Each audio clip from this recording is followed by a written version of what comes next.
का एक निर्देश था कि पिछले दिनों जो कांग्रेस और ईडी गठबंधन ने अपना घोषणा पत्र, चुनावी घोषणा पत्र जारी किया गया है,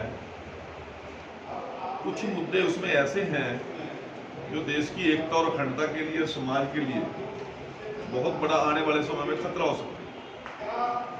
वो शॉर्टकट के लिए इस प्रकार से पूरे देश को, पूरे समाज को इस प्रकार से टुकड़ों में बांटकर और कुछ ऐसे वर्गों को इस प्रकार का लालच और लोभ देकर कांग्रेस और इंडिया गठबंधन के पक्ष में मतदान की उन लोगों ने एक छुपे हिडन एजेंडे के तहत इस योजना बनाई है। और वो कांग्रेस और ईडी गठबंधन का हिडन एजेंडा कोई आज का नहीं है, देश की आजादी के समय से उनका चल रहा है। और ये आने वाले समय में आपके माध्यम से मैं आपका एक बहुत बड़ा दायरा है, बहुत बड़ा मीडिया का सर्कल है, करोड़ों करोड़ों लोग आप लोगों से जुड़े हुए हैं। और आज के ज़माने में सबसे ज़्यादा यदि समाज को कोई अवेयर और चेतन कर सकता है तो वो social media, print media, electronic media, ये बहुत बड़ा एक जिम्मेवारी निभाता है। तो मैं उनके इस हिडन एजेंडे पे कुछ बिंदु ऐसे हैं जिस पे आपका ध्यान मैं दिलाना चाहता हूँ और आपके माध्यम से देश और प्रदेश के मतदाता और आम व्यक्ति तक ये बात मैं पहुंचाना चाहता हूँ। इन्होंने अभी अपना घोषणा पत्र 2024 कांग्रेस ने जो घोषित किया है, उन्होंने तुष्टीकरण की राजनीति को चुनाव जीतने का हथियार बनाया। जो लोग वर्षों से इस तुष्टीकरण के खिलाफ लड़ रहे हैं और इस तुष्टीकरण के मुंह तोड़ जवाब देने के लिए भारतीय जनता पार्टी के नेतृत्व में 2014 में नरेंद्र मोदी जी के सरकार बनने के बाद हमने प्रत्येक व्यक्ति के विकास का एजेंडा बनाया है। परंतु कांग्रेस ने जो अपने घोषणा पत्र के अंदर टुकड़ों में बांटकर लोगों को लोभ प्रलोभन देकर लोगों की भावनाओं को भड़काकर वोट की अपील की है। इसमें कुछ चुनिंदा मुद्दे ऐसे हैं। कांग्रेस कहती है आप लोग हमें मतदान कीजिए, हमें वोट दीजिए, हमारी माता बहनों के पास जो सोना है हम कानून बनाएंगे कि उसका हम सर्वे कराएंगे, कांग्रेस ने कहा। और यदि उस सर्वे के अंदर कुछ चीजें ऐसी आ जाएं, वो फिर हम सरकार के पास जमा करा के फिर हम जिन लोगों के पास वो चीजें नहीं है उन तक वो पहुंचाने का काम करेंगे। मैं छोटा सा बात कहना चाहता हूं। अपने सनातन धर्म के अंदर, सनातन संस्कृति के अंदर मंगलसूत्र एक बहुत बड़ा महिला का स्वाभिमान है। और बहुत से वर्ग ऐसे हैं जो मंगलसूत्र डालते ही नहीं।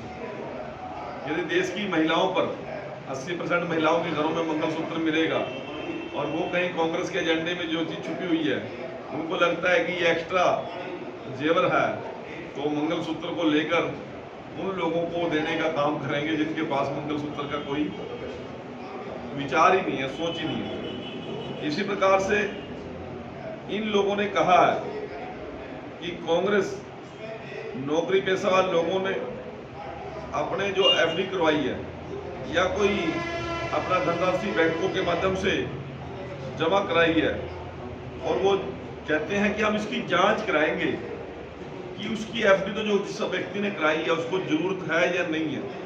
यदि उसको लगता है कि हमें इसकी जरूरत नहीं है, हम सर्वे कराएंगे। और यदि उसकी जरूरत उसको नहीं लगती तो फिर उस एफडी को वो उन लोगों में बांट देंगे जिनके पास एफडी नहीं है। आप जो कांग्रेस का हिडन एजेंडा है उसमें कांग्रेस का घोषणा पत्र 2024 स्पष्ट है। इसमें विशेष रूप से कहा कि कांग्रेस जातियों और उपजातियों, उनकी सामाजिक आर्थिक स्थितियों की गणना करेगी और एक राष्ट्रव्यापी सामाजिक आर्थिक और जाति जनगणना आयोजित करेगी और आंकड़ों के आधार पर सकारात्मक कार्रवाई के एजेंडे को मजबूत किया जाएगा। कांग्रेस ने अपने मैनिफेस्टो में कहा है कि देश में बहुसंख्यकवाद की कोई जगह नहीं है। कांग्रेस के घोषणा पत्र में यह किया गया कि सुनिश्चित किया जाएगा कि बैंक बिना किसी भेदभाव के अल्पसंख्यकों को भी संस्थागत ऋण प्रदान करे इसके साथ साथ ये भी कहा जाएगा कि अल्पसंख्यकों को शिक्षा, स्वास्थ्य देखभाल, सार्वजनिक रोजगार, सार्वजनिक कार्य अनुबंध, कौशल विकास, खेल और सांस्कृतिक गतिविधियों में बिना किसी भेदभाव के उनको भी विशेष रिजर्वेशन के तहत आरक्षण की श्रेणी में लाया जा सके। कांग्रेस अपने मैनिफेस्टो में लिखता है कि SC, ST, OBC की रिजर्वेशन अभी तक एक लाइन तैयार कर दी गई है कि 50% से ज्यादा किसी को आरक्षण की श्रेणी में नहीं लाया। कुल मिलाकर जिस भी वर्ग को आरक्षण देना 50% के अंदर देना है। उन्होंने कहा कि नहीं, हम इस 50% की सीमा को खत्म कर देंगे, क्योंकि सारी श्रेणियों को मिलाकर पूरी जो संख्या बढ़ती है वो 90% बढ़ती है, और 10% जो बहुसंख्यक लोग हैं उनकी संख्या है।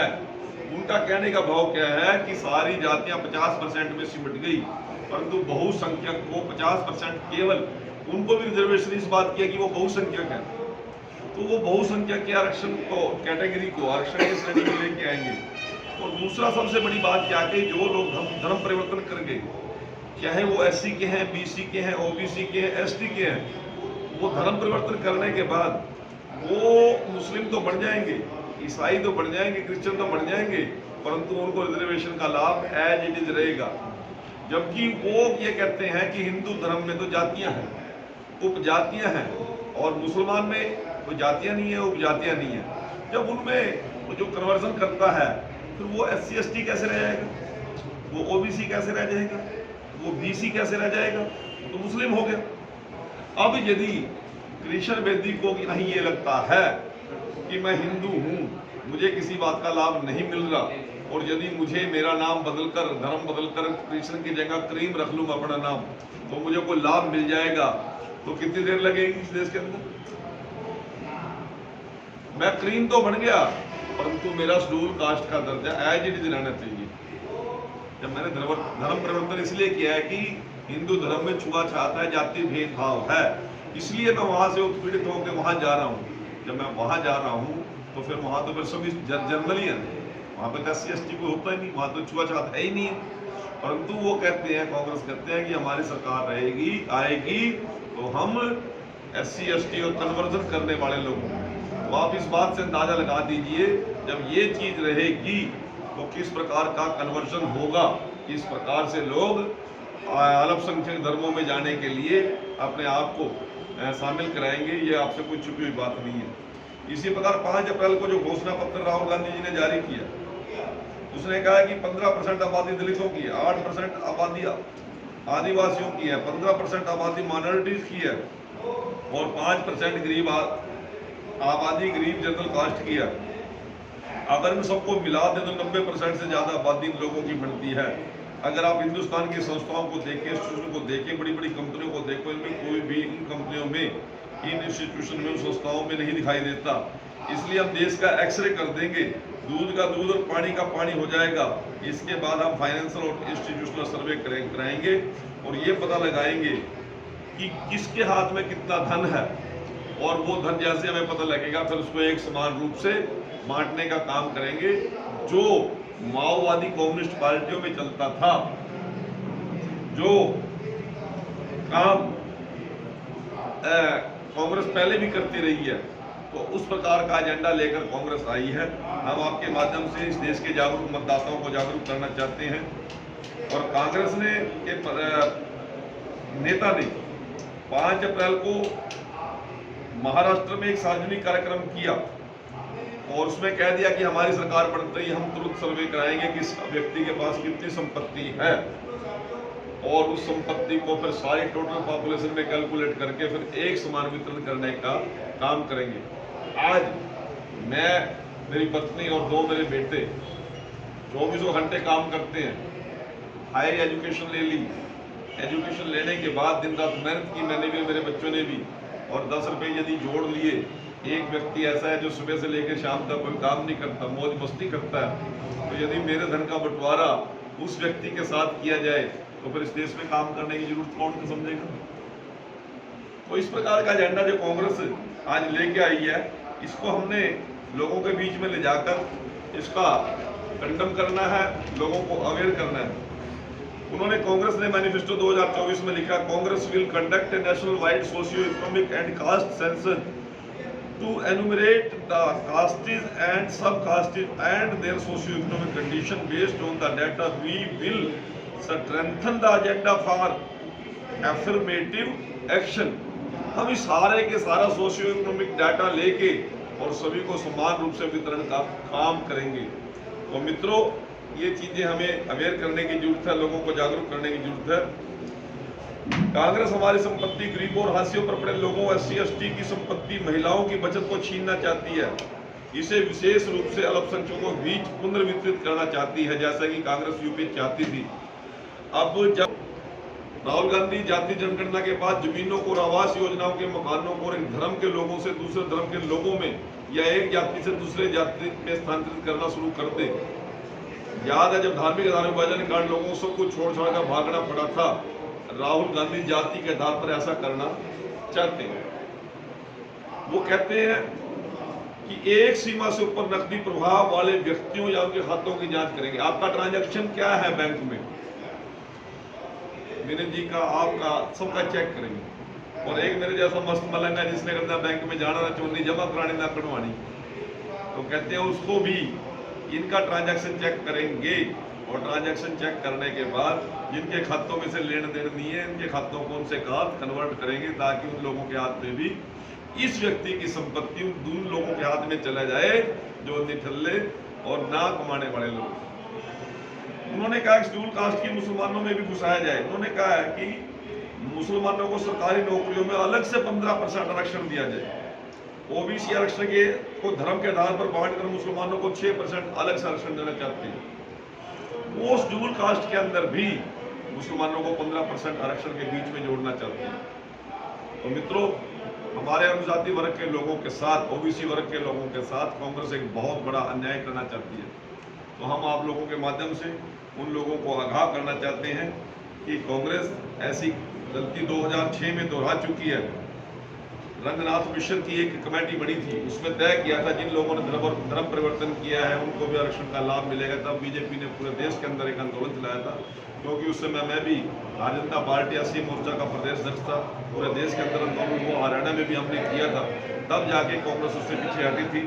तो इसलिए मैं आप लोगों के माध्यम से ये जो गलत बयानबाजी कांग्रेस ने की है, इसके ऊपर उन्होंने सच्चर कमेटी बनाकर एक बार मोहर लगाने का काम भी किया था, परंतु सच्चर कमेटी की रिपोर्ट को हमने पार्लियामेंट के अंदर भी कंडम करवाया और राज्यसभा के अंदर भी कंडम कराया, तब जाके ये लोग टिके थे। परंतु अब वोटों के लालच के अंदर उन अल्पसंख्यक वर्गों को उकसा रहे हैं। हम जात पात के नाम पर देश को बांटने का काम करते हैं। भारतीय जनता पार्टी की जो फिलॉसफी है आप सभी को पता है, अंत्योदय, जो अंतिम पायदान पर खड़ा है, जो शिक्षा से वंचित रह गया, जो रोजगार से वंचित रह गया, जो अधिकार से वंचित रह गया, जो न्याय से वंचित रह गया, जो दवाई से वंचित रह गया, जो भोजन से वंचित रह गया, उसका हमने उदय करना है। और वो जो संरक्षण है किसी जाति को नहीं है, किसी धर्म को नहीं है, किसी व्यक्ति को नहीं है, वो भारत में बसने वाले प्रत्येक नागरिक की लड़ाई हमने लड़ने का काम शुरू किया है। और अंतिम पायदान पर खड़े व्यक्ति का उदय करने की हमने शुरुआत की है।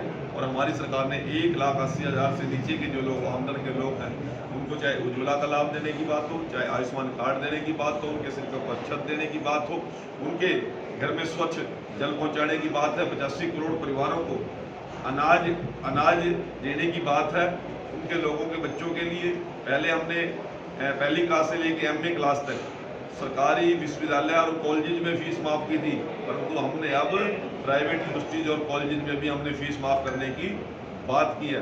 60 साल से आयु वर्ग का कोई भी व्यक्ति होगा उसको हम पेंशन देंगे। मैं तो आप लोगों के माध्यम से बताना चाहता हूँ कि 2014 में जब हमारी सरकार बनी, पत्रकार साथियों को पेंशन का प्रोविजन भी हमारी सरकार ने करने का काम किया। यदि सब क्या कहेंगे, लगातार आम आदमी पार्टी का कोई भी बड़ा लीडर या कोई, जैसे कल गोपाल राय है, वो भी एक ही बात कह रहे थे कि जो है, कौन गोपाल राय? कल कैबिनेट मंत्री दिल्ली के गोपाल राय, उनका सबका कोई भी बड़ा नेता है तो एक ही बात कहना है कि जो कोयला घोटाला है, सिर्फ कोयला घोटाला की बात करते हैं, अपनी कोई बात नहीं रखते, कोई मुद्दा नहीं। तो एक ही मुद्दा जो पकड़ के रखे कोयला घोटाला। आप मुझसे आप पूछना ना, मैं तो क्या पूछना, मैं तुमसे कोई संबंध नहीं है। मैं एक बात कहना चाहता हूँ कि आज आम आदमी पार्टी या इंडी गठबंधन पूरी तरह बफड़ाया हुआ। वो लोग छाछ तो बोले सो बोले, चल नहीं बोल रही, इसमें सैकड़ों छेद है। पूरी इनकी जो टॉप लीडरशिप है कहाँ पे आज, कहाँ पे है, कहाँ पे है? तिहाड़ में है ना, और आरोप लगाएंगे वो किसी और पे। मैं ये कहना चाहता हूँ, जब उन लोगों के पास मौका था, हम शीला जी को जेल भेज देंगे, इतनी लंबी लंबी लिस्टें पढ़ते थे कांग्रेस के नेताओं, कितने बड़े बड़े घोटाले, शायद मुंह दुखने लग जाता था हमें, तो वो सारी बातें याद भी नहीं है। जब उनके पास ताकत आई तो कुछ किया नहीं, और उल्टा कांग्रेस की गोद में जाके बैठ गए। शीला दीक्षित को कहते हैं हमारी नेता है, कांग्रेस को कहते हैं हमारी नेता है। जिन विचार लड़ाई लड़के आए थे, जिन विचारधाराओं के साथ, वो सारे के सारे मामले उन्होंने की। गाड़ी नहीं लेंगे, गाड़ी ले ली, कोठी नहीं लेंगे, ले ली। अरे भाई, जब आप पूरा नहीं कर सकते किसी विषय को, एक व्यक्ति कोई अनपढ़ तो था नहीं, वो IAS था, IRS था, उसको ये पता था कि ये सारी चीजें प्रोटोकॉल में आती है, मुख्यमंत्री के नाते मुझे लेनी पड़ेगी, तो क्यों लोगों को बरगला रहा था? गाड़ी लेनी पड़ेगी, उसको पता है मुख्यमंत्री का प्रोटोकॉल आता है, सिक्योरिटी लेनी पड़ेगी, मुख्यमंत्री का प्रोटोकॉल आता है। किसने कहा था उसको ये बात कहने के लिए? किसी ने नहीं कहा था। अब मैं राज्य मंत्री था, जो मेरा प्रोटोकॉल बनता था सरकार को देना था। आज मैं नहीं हूँ, वो प्रोटोकॉल नहीं है। वो मुख्यमंत्री बनने से पहले उनको पता था कि ये प्रोटोकॉल मुझे मिलेगा, फिर किस लिए नखर दिखा रहा था? परंतु वो सारी चीजें लेने का काम किया। आज जिस भ्रष्टाचार की वो बात करते थे, उस भ्रष्टाचार में गले तक भीगे हुए नहीं, डूबे नहीं, वो तो दब चुके हैं समंदर में। तो इसलिए इन लोगों से बहुत ज्यादा कोई लोगों को उम्मीद रही नहीं है। बेटी जी, तो बात करें सरपंचों ने भाजपा का विरोध करने की बात कही, या बोला है कि कांग्रेस किसी ने नहीं करी, इस पे क्या कहें? मुझे ये संज्ञान में विषय नहीं है, परंतु यदि कोई बात आपके पास बाय पर्टिकुलर कुरुक्षेत्र की बात कर रहे हो, करनाल मीटिंग हुई है परसों पूरे हरियाणा, अपन अभी कुरुक्षेत्र में बैठे हैं, करनाल में जाएंगे तो करनाल की बात करेंगे। परंतु मैं एक बात कहना चाहता हूँ कि सुधार की तरफ कोई जाएगा तो कुछ लोग छोटी मोटी टेक्निकल समस्या आएगी। सरपंच साहब से मेरा निवेदन है कि वो टेक्निकल की जो प्रॉब्लम थी उनको काफ़ी हद तक दूर की है। तो कोई एक दो साथी को कहीं लगता है कि कोई समस्या, उसका समाधान करने के लिए सरकार हर समय तैयार है, और वो चुनावी समय में इस प्रकार का मुद्दा ना बढ़े। 2 मई को कोई बड़ा मंत्री जी, नवीन जी के लिए नामांकन दर्ज कराने। मंत्री जी, आपने कहा कि आदि सरकार जेल में, मान ले ये बात, आदि मंत्री जेल में, सरकार नहीं बनेगा, टॉप लीडर जेल में है, मान लिया खाली मैदान था, आपकी पार्टी पे उस खाली मैदान में भी अच्छी तरह से कुश्ती नहीं लड़ी गई। आपकी पार्टी ने बहुत सारे ऐसे उम्मीदवार चुनाव मैदान में उतारे हैं जो दूसरी पार्टियों से आए हैं, और 10 साल से आप सत्ता में हैं, विश्व की सबसे बड़ी पार्टी आप कहते हैं हमारी, उसके बावजूद भी आपके पास कैंडिडेट ही नहीं है कि चुनाव लड़वा लें। विनोद जी, बहुत बढ़िया सवाल किया आपने। मैं एक बात आपसे पूछना चाहता हूँ, क्या सभी के सभी लोग सभी के सभी पार्टियों में ही पैदा होते हैं? ठीक है ना? क्या किसी और पार्टी ने आज तक किसी कैंडिडेट को नहीं लिया? क्या किसी और लोग ने कभी किसी ने पार्टी नहीं बदली?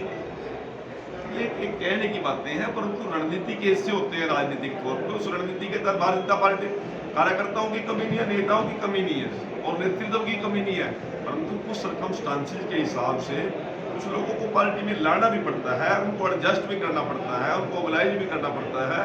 और सबसे बड़ी बात तो ये है कि जब लड़ाई जीत हार की होती है तो जीतने के लिए हर घोड़े पे दांव लगाया जाए। 2 मई को नवीन जी के लिए कोई बड़ा लीडर आ रहा है? कितने रोजगार मिल गए? हाँ, ये बहुत बढ़िया सवाल आपने किया है। हरियाणा प्रदेश के अंदर हमने 1 लाख से जो कम आमदन वाले लोग थे, उनका परिवार पहचान पत्र के माध्यम से उन लोगों को सर्वे कराया।